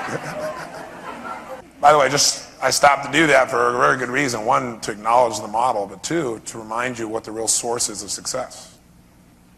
See, people move towards things that create pleasure. If your office is like pure love, do you think they're going to want to come there more often? Yeah, they're going to want to come there and they're going to want to be taken care of and they want to be in that kind of environment. But if your office isn't that, people pick that up non-verbally as well. See? So the bottom line is what I was starting to say is that you got to take from enthusiastic beginner, in order to have a peak performer, you got to go through stages. And you don't want to make those stages wrong. It's like seasons, right? There's no wrong season. But you know what? Some people say, hey, I just like fall. Just give me falls. And that's exactly what they get. Quite a few falls. Right? They lose a lot. See, the bottom line is we got to take everybody through the season. We got to pay the price. And while you're doing this, by the way, what you're doing is building a bridge, aren't you? As you take people through these stages, which is what they did. They built a bridge that's lasted, half a century almost. No, but she goes, I dare anybody to try and break this bridge. Isn't going to happen. How incredible. Plus in your life, money's going to come and go. Even some of your patients are going to come and go. But your staff can be your family. And when I say your staff, I don't just mean the doctors. Your staff is so well put by Nancy, her staff. Right? It's all our staff because it's our family. Something to remember. So enthusiastic beginner, what do we got to do here? We got to be highly what in managing this person? Directive, and actually low on what? Support. Because actually the more support you give and everything else, they don't need it, plus it's taking up extra time. And you all know you got to be real careful about how you schedule your time, so it makes total sense to do that. Create the bond up front so they know you care about them, and then just direct them. As they become disillusioned learners, you're going to have to change to highly directive and highly supportive. And let's go back to the metaphor I was offering you. Okay, here's Daniel's son. There was a point when he became a disillusioned learner. Do you remember where that might be in the movie? When did it happen? Yeah, there's a point where he just had enough. Do you remember that? Where he just got done. He was just done. He'd painted the fence, washed the car, did the walls. He was on the ground on his knees, sanding that floor, right? And he's done. It was nighttime, and he came by, and he had it. Because he said, come here tomorrow morning. He hadn't told him any more reasons why he was doing it or anything. And he said, I've had it. I'm done with it. This is how you're going to treat me? I'm going. He started leaving. He went, Danielson. What? Danielson, come here. What? Show me, paint the fence. He goes, what? He goes, yeah. He goes, boom. He goes, ooh. Try this. Yeah, boom. Yeah, boom. Yeah, boom. Ooh, there was a reason behind all this. He goes, now, come back tomorrow morning. We start to practice. He walks out going, wow. And he's pretty excited because he saw there was a reason behind all that fundamental day-to-day directing, do this, boring stuff, that it was coming together in the form of something. Then eventually, if you take care of people here, and by the way, you know what the challenge is? Most people go into high support here and they stop directing because the person doesn't want to be directed anymore. They just want to be supported. But that won't help them succeed. You got to do high support and high direction here.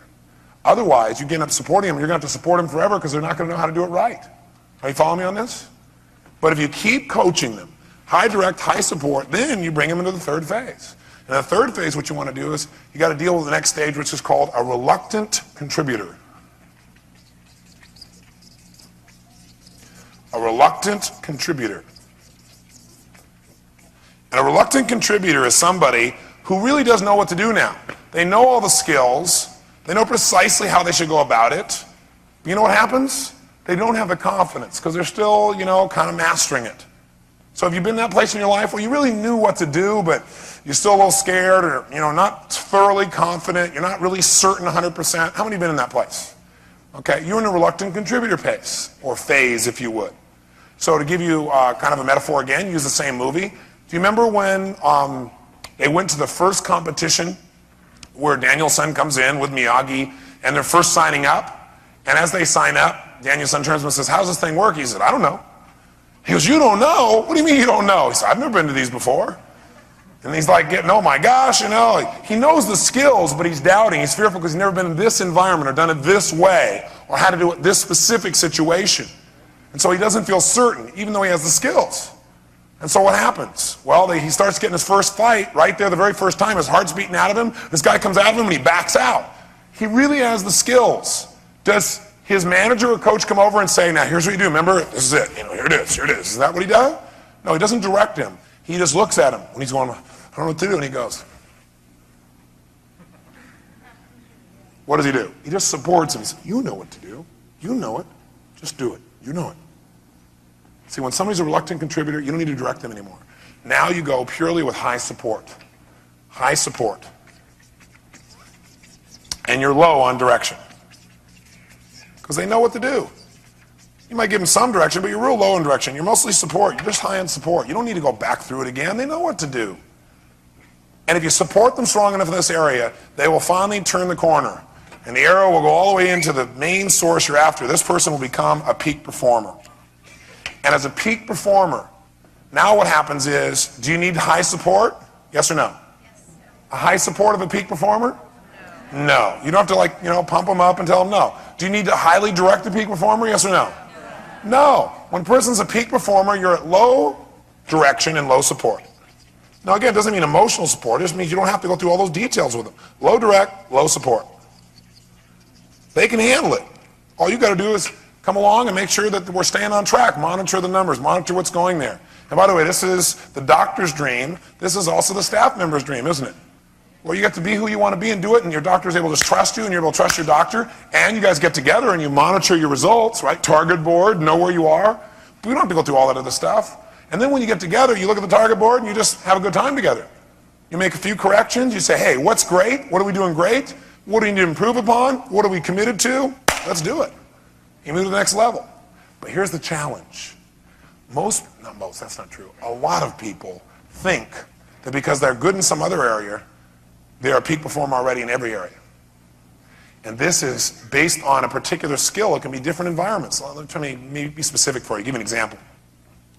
Let's say you got somebody in the office who has mastered a particular aspect of support of the doctor, depending upon whether it be a physician or a dentist, whatever the case may be. And they're really good at doing that particular support mechanism. They're a peak performer. They've already been directed. They know it. They don't need any help. They're great. Now all of a sudden, you take on some other type of practice, or you take on some other kind of skill of support. Maybe all of a sudden this person is now, one of their goals is to actually help people to follow up and come into the practice, to follow up for the ReCare program. They're a peak performer in the way they used to assist, but they are brand new in the ReCare program. How many of you follow me on this? Okay? So it's a new skill. You follow me on this? Okay, yes, no? Yes. So with a new skill, they may say, well, you don't need to tell me what to do. I'm a peak performer. They may not say it that way, but in essence, if you start to try and direct them, they're going to go, wait a second, I know how to do this. How many of you have ever seen this happen before when you're trying to give somebody some feedback? So what you need to remember as a doctor or staff member is, doctor, you may be a peak performer with the patient, but you may not be a peak performer in getting these people to pay. And maybe you need to be able to have some coaching even from your staff and realize you're an enthusiastic beginner in this area. You may be a little disillusioned because it doesn't work. The staff tells you something doesn't seem to work at first. Don't say, well, my staff was wrong. Trust a little bit. Get some more coaching. Get some more support, more details. Then you might say, well, gosh, I don't want to encourage people to do that. I can't really do that. Well, yes and no. Are there elegant ways that a doctor can influence someone paying without making it about a relationship about money? Yes or no? Yes or no? Yes, there are very elegant ways to do that. And there are also ways where the doctor can help the person who's not coming in who can't pay, and you still want them to come in to support them. So the bottom line is, You've got to get coach doctor all the way into the peak performer range by your staff. We all have to be able to coach each other. Does that make sense? And we got to not say, well, I'm a peak performer, therefore I've mastered everything, and don't tell me what to do. Sounds like an office where this may have come up before. How many have seen this happen where somebody's like, don't tell me what to do? Because really what's behind that conversation is, I'm a peak performer. How many have seen this happen in your office? Raise your hand. So what we're going to do is get off our egos and say, you're right, I'm a peak performer. And in this area, I could probably make one or two more distinctions. And maybe it'd be good to be an enthusiastic beginner again. Maybe get you excited again about little things. Could make things really work. So does this make sense as a formula? Yes, no?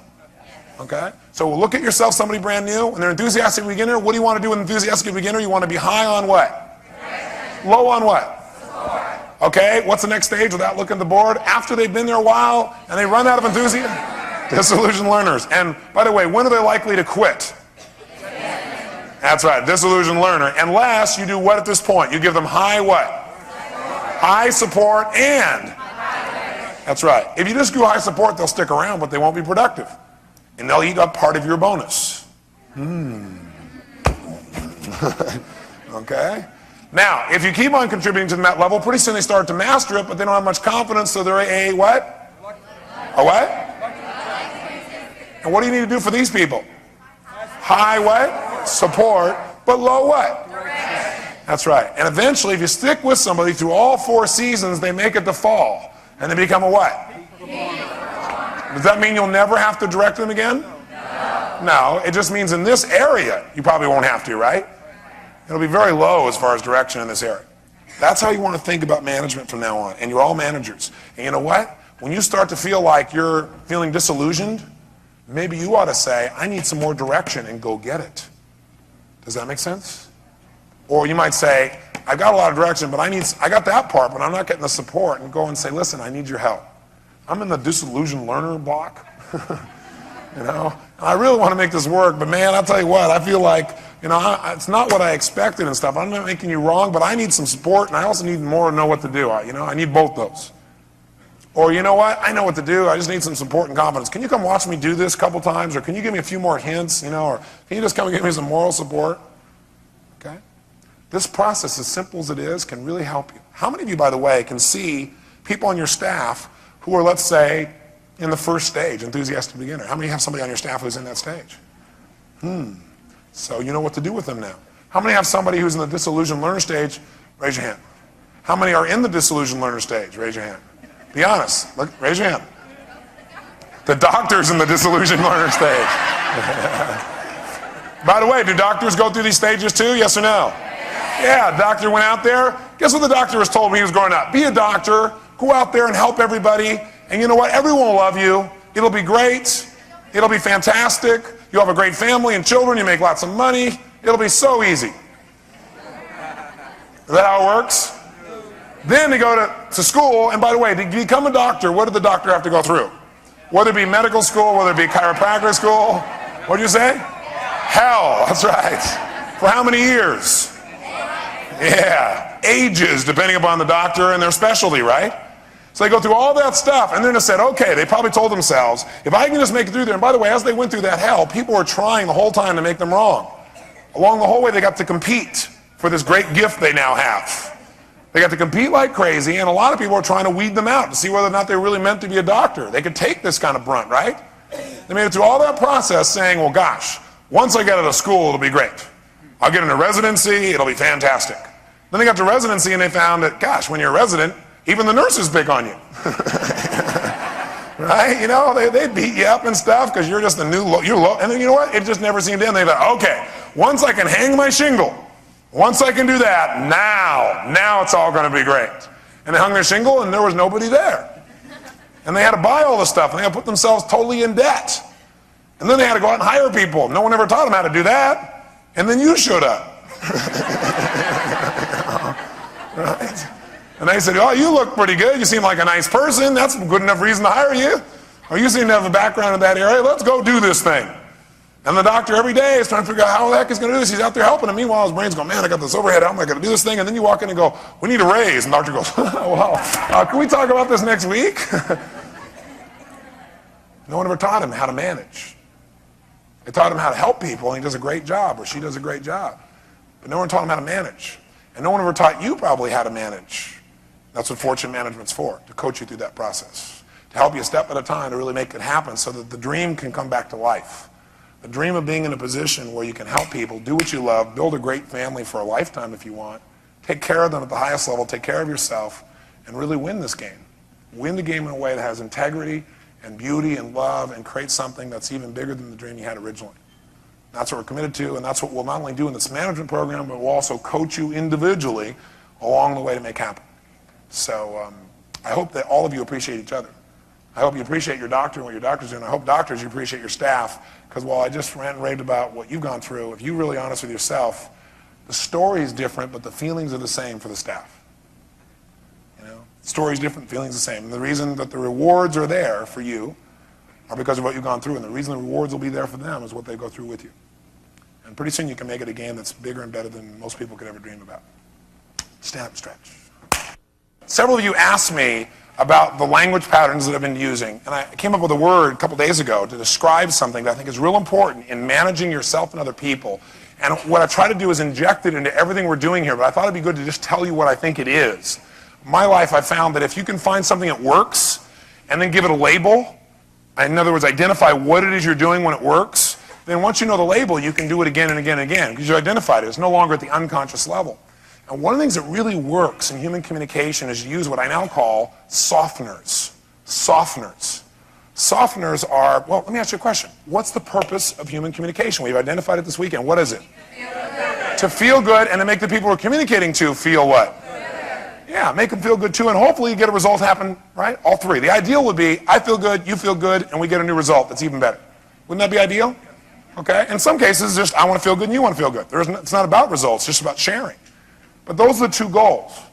Well, the challenge is human language. People react and respond to human language because we all have different meanings for what words mean. Plus our styles and our approaches and all those kinds of things. So one of the things that really changed my life is I remember years ago I read Benjamin Franklin's autobiography. And when I read his book, one of the things that's great about reading a book is when you read a book, you think like the author. See, I've read about, gosh, I don't know, I lost track after about 1,200 books, but I read over 1,200 books in the area of human development alone. I was reading a book a day at one point. That was my whole goal. Figured I'd rather read a book than eat. That was my whole thing, because I thought I can take a person's 10, 15, 20 years of life, pour it in here. And now I have so many references to pull from. Now I've got hundreds of years of experience inside myself. So the bottom line is, in reading his book and thinking like he was thinking, one of the things that I noticed was he said that his life changed massively when he learned not to make people wrong. It's not how he languaged it, but in essence, that's what he said. He said that he found it would be much more intelligent for him, rather than say, this is how it is, to say, you know, I think this might be a good approach. Or, I'm not sure, but I think this would be really a nice thing for us to look at. Or, I wonder what would happen if we did this, instead of saying, we should do this. And I remember hearing that phrase, and I really took it to heart, because I thought, this guy's a fairly bright man. He certainly had quite an impact in his lifetime, plus he was beloved. And see, it's one thing to achieve. It's another thing to achieve and be beloved. That means you get to have the juice. You get to have people love you, and you get to love people. There's not like this separation because you've achieved. And a lot of people don't achieve in life because subconsciously they think, if I achieve, there'll be this wall. But see, it doesn't have to be that way. And so I never identified the word for it before until the other day. And as I identified the word, I came up with all kinds of ways to do it. But basically, softeners are a way of delivering a communication, but making sure that the real intent, the real caring, stays with what you're saying. The words don't get in the way of your bridge. You don't want to muddy up the road to your bridge. The bridge is still there, but it's kind of hard to get to it sometimes. And a lot of that comes from language. So I think there really are, and I'll just do this real fast, two types of softeners. There are verbal softeners, and there are, of course, nonverbal softeners. Now, remember what I said. The purpose of communication is to feel good, right? And to make the other person feel good. What is fabric softener for? It softens things, and because they're softer, they what? Feel good. How many of you have a water softener at home? Right? Why do you have a water softener? So the water actually what? Feels good. So what's the purpose of using this language? Is to help people to what? Feel good. That's it. And we can do that verbally, and we can do it non-verbally. And here's what you need to understand. There's a critical distinction, and we're going to talk about it in the third session when you come here. Because if there's one skill I have, humble as I am, is I know how to influence. I know how to persuade. I think it's the single most important skill we can master in our lifetime. Because whether or not your kid's on crack or not is not a question of whether they love you. It's a question is, do you have more influence than the guy on the street corner? And in your lifetime, if you don't know how to influence, then all your ideas and feelings and spirituality and all that stuff, it'll die on your lips. So when you come back here in the third session, we're going to talk to you about how to influence and also how to market, how to move people to action. Because I think it's the most important skill. And by the way, who do you think you have to influence most first? Yourself, absolutely. So what I know from influence is something that's really, really, really important. And that is, if you're going to make a request, what you do before the request, what you say and or what you do before you make the request will play a bigger role on whether that request is answered or not the way you want it than actually what you say within the request. Now, let me say that again because I verbalized a bunch of things. If you're going to ask somebody to do something, what you say before you ask them to do something will play a bigger role in whether they say yes or not than the actual request itself. I call this pre-framing, and you hear a lot of people using this word that I created a few years ago called pre-framing. It means setting up a frame of reference in advance as to what something's going to mean. I'll give you a quick example. I was in a car accident and this last February, and I flew in my helicopter from LA. I'd done a seminar there. I was safe in the sky, but I landed and got in my car, and all of a sudden I'm driving along. I come to a red light. I stop there. I'm on the phone. And I see these lights in my rearview mirror, and I glance up again the last second right before it hits. The guy hits me at 70 miles an hour in a truck, and I'm at a stoplight. Knocked me 50, 60, 70 yards. Nobody can believe I survived it. Unfortunately, I was in a 750i BMW, which is built like a monster car to protect you. It has the tire built in a certain way and everything else. And when it hit, it was unbelievable. And the whole back seat, everything came all the way into the front seat. The stereo went screaming by. It all happened in slow motion. That's what happens when you get in that kind of situation. And they had to prime me out. They just couldn't believe it. And the only thing that happened, I got some whiplash, but that was it. Nothing else. I was fine. The reason I didn't tell you the story, though, is the next day I went out to, not the next day, but the next week I went out to buy another car. And by the way, because of that pain, I had a new value in buying cars. I used to buy cars that were just fast and good looking. I had a new criteria. Could you guess what it was? Safety. I go into the Mercedes dealership and I say, I really like that little convertible, but tell me how it does in a crash. Bottom line is, as I'm doing this, I go to these various dealerships and I'm checking out cars, and the guy just sold me a car. I got another BMW, another 750iL, but I also looked at a smaller one for a sports car, convertible. And the guy was brilliant, because before he asked me to go in the car, he told me about the car, he got me in the car, and before we got to this one road, he said, now Tony, before we get on this road, I want to tell you something. This road is really torn up, and I want you to notice, I want you to notice just how incredible this car takes it, because it should jam like crazy. But when we go, you notice how well the car turns and handles it, even in that rough road. Sure enough, we went on the road, and as we're going along, he said, isn't this great? He requested, isn't this great? And you know what I said? Yeah, this is great. And if he had not told me in advance there was going to be this rough road, and we started going across the rough road, my brain would be going, man, this BMW doesn't take rough roads very well. How many would agree with me on this? And we would have said, isn't this great? What would I have said? No, hell no. Or I would say, well, yeah, it's great. And not really believed it. So it's what you do in advance of a request that determines someone's perceptions about the request. How many are following me on this? So one of the things that's real simple you can do when you make a request, and by the way, is this manipulation? No. It's called creating an environment where people can hear you. Does that make sense? What he said was actually true. But if he'd not told me in advance, if I'd gone across the rough road, now he came and said, well, that's really a rough road. What my brain said, yeah, but it still should have done better. It's really hard after the fact to change how people feel about something. It can be done, but it's a little harder to do. How many would agree with that? Okay? So up front, when you know you're going to make a request to somebody, whether it's a big one or a difficult one or whatever the case may be, start with a softener. I need your help. What's that an example of? What is it? It's a softener, because what it's doing is it's putting the person in an environment where you're saying, listen, I need your help. And now everything you're going to say is going to be filtered through I need your help. If you just said, I got to talk to you, that's different, isn't it? Or I got to clear something with you. That's another pre-frame too, isn't it? And then for some people, it's a negative pre-frame. Even if you're going to make something, say something small, they're already like, oh boy. So softeners allow us to do it. So what are some verbal softeners you can use besides I need your help? What else could you say to make it softer so people could hear you? What could you say if you had a request or you had an idea or you differed in your view from somebody else? What could you say? Can I share this with you? Say, I have a problem. Some people don't want to hear about that, but that's okay. Can I share something with you? What else? What would happen? I wonder what would happen. Instead of saying, we need to do this, you could say, I wonder what would happen if we ran our meeting this way. I wonder what would happen if when the patients came in we did this. What do you think? Make a note. The most powerful verbal softener is always a question. The most powerful verbal softener is always a question. See, if you tell somebody how things are, you're not going to be able to influence them anywhere near as if you ask them and give them a chance to give you feedback. Now, we all violate this at the time. We all talk more than we ask. But the more we can balance this out in our lives, the better off we are. And I violate this too. You're going to violate it. But most of the time, I'm on top of it. Ask them a question, and then after, ask the question with language like, I wonder. Not, shouldn't we do this? I wonder if we did this, how would that be? What are some other phrases that you could have? Tell me some other phrases. Yeah, I'm not sure about this, but. Go ahead and write that one down. I'm not sure about this, but what do you think? If we did it this way, do you think it might work better? How else could you say it? Yes. Yeah, I'm really curious. I'm curious what happened there. I don't quite understand it. I'm curious. Instead of, what happened here? I'm curious what happened here. What else could you say? I'm concerned. That might amplify it. So I'd say, I'm a little bit concerned. Can you help me? I'm a little bit. See, as a little bit is a softener of concern, isn't it? So you might want to write down a little bit as a verbal softener. A little bit, a smidge. Right? Yes?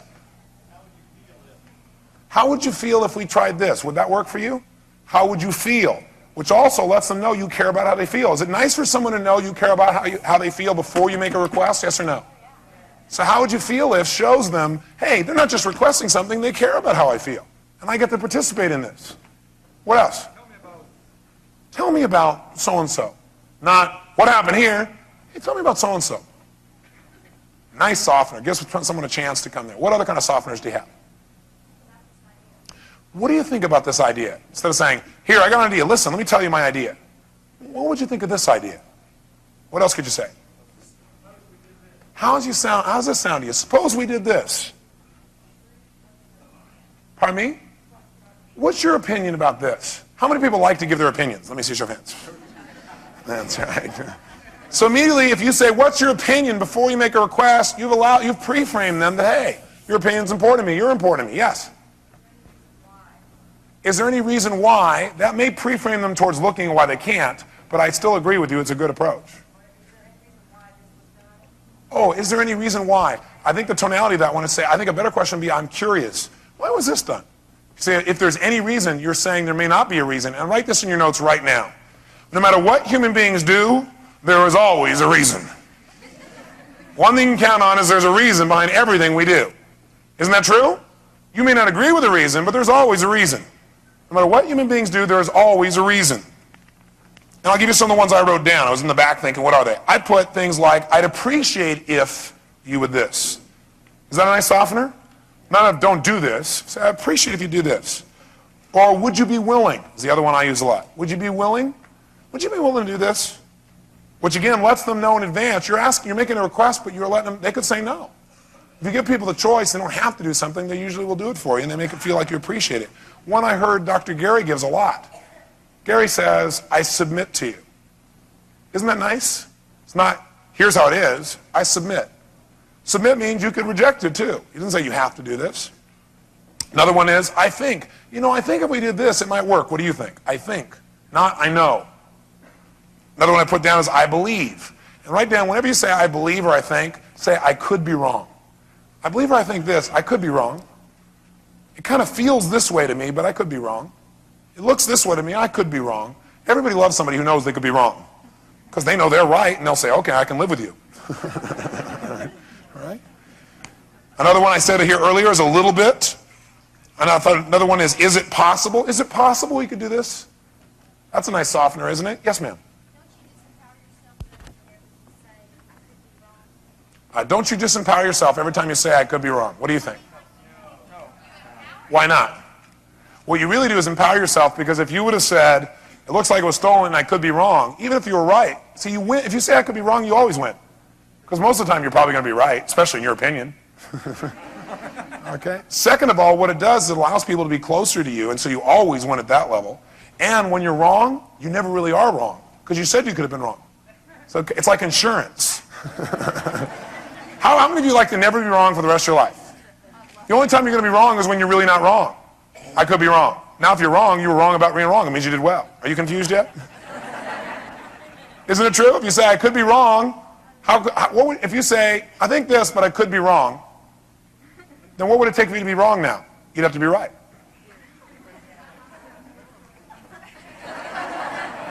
Glad we handled that one.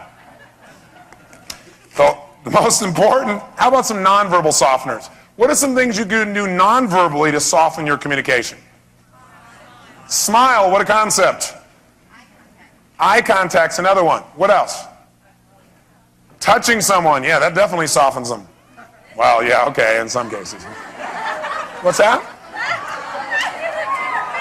That wasn't me. I'm not taking the rap for that one. Yes? Shh. What'd you say? Blow a kiss? Okay, well that softens something. Somebody's going, I need to talk to you, and you go.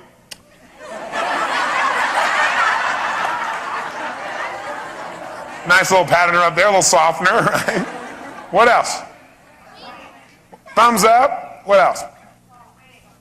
A wave. A wink. You know what I love to do? I love to wave at people I don't know. Isn't that kind of fun? Go up to a restaurant and go, and they're like,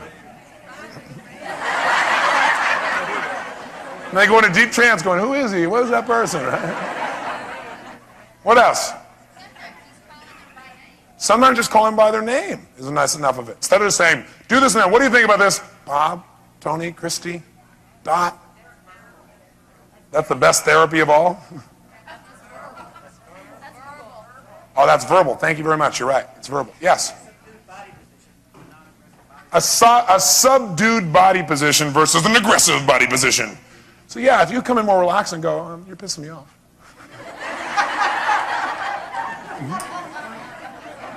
Would that soften the delivery of that communication?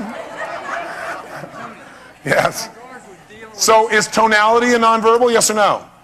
Yes. Tonality is a nonverbal. It's not the words itself. It's a nonverbal. The tone you offer. Yes. Tony, in regards to dealing with a situation, and being that we're dealing with real life situations here, and maybe not directly toward our practices, if it's something that you know that you can't deliver, is there a certain way you recommend expressing to a person that you want to work it out? Give me an example so you know what you're talking about. You're somewhere and somebody wants a certain amount for something and you can't deliver that, but you want to make it work out. Honesty. I hate to be so basic, but I'll tell you what I do. I come to somebody and I say, you know something? I need your help. I really want you to be fair to you. In fact, there's somebody right now that has an opportunity to do some business with myself and the Fortune board, and he's in the same business I am. I have an investment company and an insurance company. I own one. And he wants to sell insurance to us. And I happen to like the guy because I got to meet him. I didn't know he was in the insurance business. He also happens to be a friend of one of our partners. And he wants to insure us all. So like, how do you deal with that? So I just pulled him aside a little bit earlier and I said, you know, I really want to see your policy. And do you know that I own an insurance company? He said, well, no. I said, well, you know, the bottom line is I want to support you and I want to be supported by you. And I'm sure there's something we can find out that's fair. I don't know what we can and can't do, but I'm really open to discussion. I just want you to know that I'm on your side, but I also want you to know that I'm also a businessman too, so somewhere there's got to be a balance there. You know, will that work for you? Yeah. He said, oh yeah, I already heard that and we'll work it out. And he was fantastic. People are fantastic if you just expect them to be, and if you just treat them honestly and you're sincere. I hate to be so basic, and if you're loving and sincere, you can't believe what people will do. You know, and I'm not saying it's always perfect, but that's how you deliver it as far as I'm concerned. Okay, so these key phrases will be of help when you're dealing with them in a situation like this? Absolutely, softeners. Okay. Softeners. Hey, and telling people up front what your intention is really works. You might want to write that down. Telling people up front, that's the best softener of all.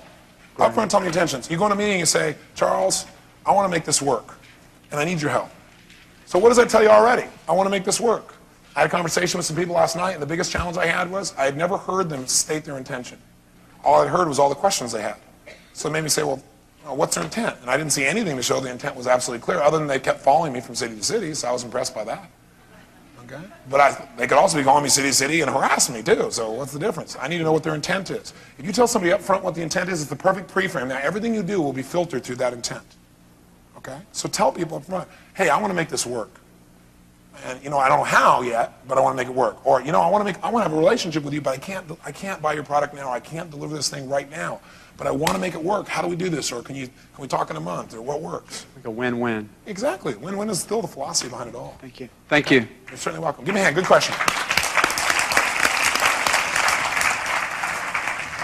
Does this make sense? By the way, does this only work in the office? No, softeners can change your life. A little